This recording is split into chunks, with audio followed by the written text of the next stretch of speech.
Hey, let's switch. In this video, we'll explore the Dragon Crashers sample for UI Toolkit.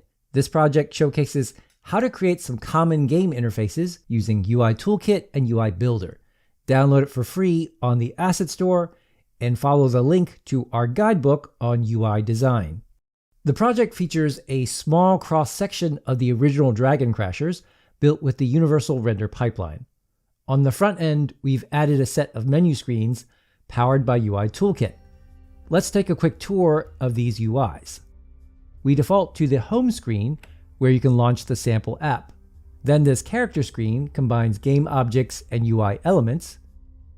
Use the tab menu system to toggle between each character's stats and skills. Or click on the equipment slots to open an inventory screen. Acquire potions and then level up each character in typical RPG fashion. Use the resources screen to find out more about UI Toolkit, and pop open the shop screen to simulate in-game purchases. Here you can buy gold, gems, or potions. The mail screen shows how to build the front end for an in-game messaging client, and use the options bar in the corner to open up a settings screen from anywhere. Turn down the music and sound effects to your audio mixer, or choose a holiday theme to decorate your screens, or even show a little FPS counter. Play the game in either landscape or portrait modes. In this update, we focused on making our UIs more responsive to support a variety of devices. This can help your application reach an even wider audience. In UI Toolkit, UXML files and USS style sheets serve as the foundation for structuring and styling UI elements.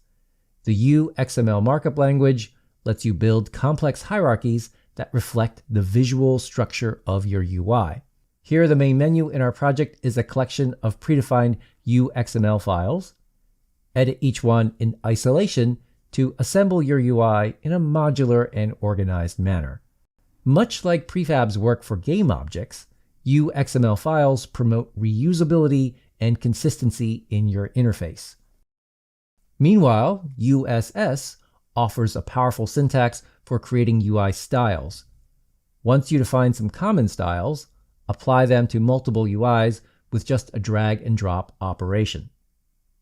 UI Toolkit uses the Flexbox system to control layout, alignment, and spacing. For example, this inventory screen uses Flex items and Flex containers to rearrange itself to different screen sizes. Defining Flexboxes with percentages instead of fixed pixel values can make your UIs responsive to different target devices. Then you have a broad overall structure to later add smaller pixel-perfect details. Combine that with custom C# scripts, and you have a flexible system to help you build a wide range of UIs for almost any application.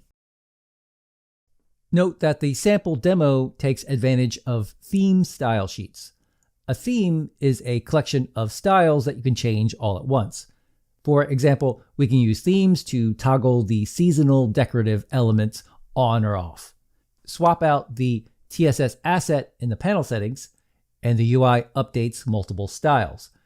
At runtime, instead of changing this theme manually, we handle this with a custom theme manager script. Themes can also be useful for changing styles between portrait and landscape modes.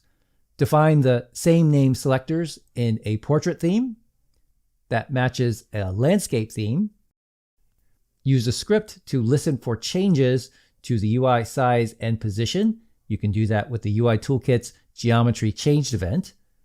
Then replace one set of styles for another at runtime. Swapping between portrait and landscape themes then makes your application look great no matter how the target device is oriented. Just remember that when making edits in the UI Builder, select the correct theme in the dropdown. Otherwise, your changes might not work for the intended theme.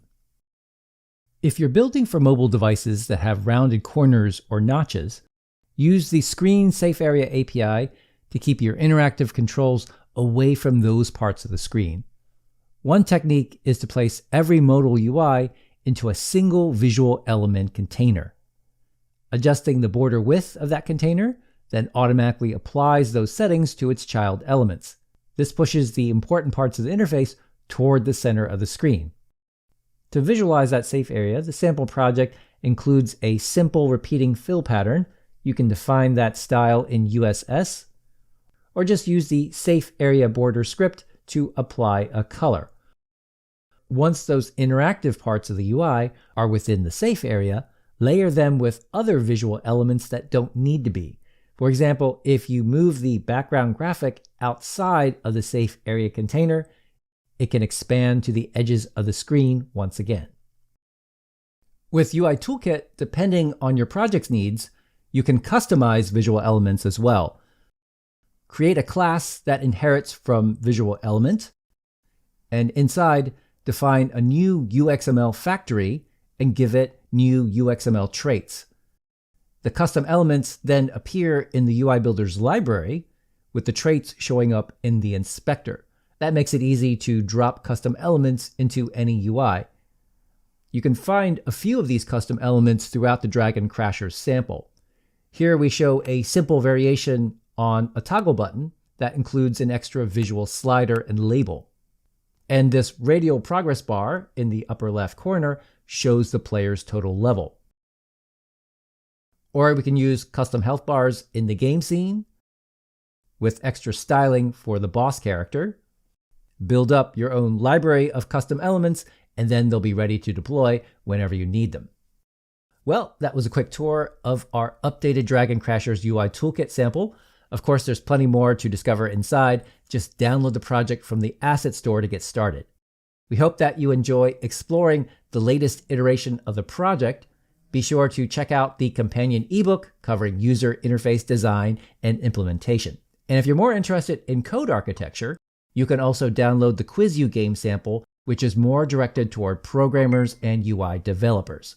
Whether you're building for desktop, console, or mobile, UI Toolkit can help you create fast and fun user interfaces for all of your new projects.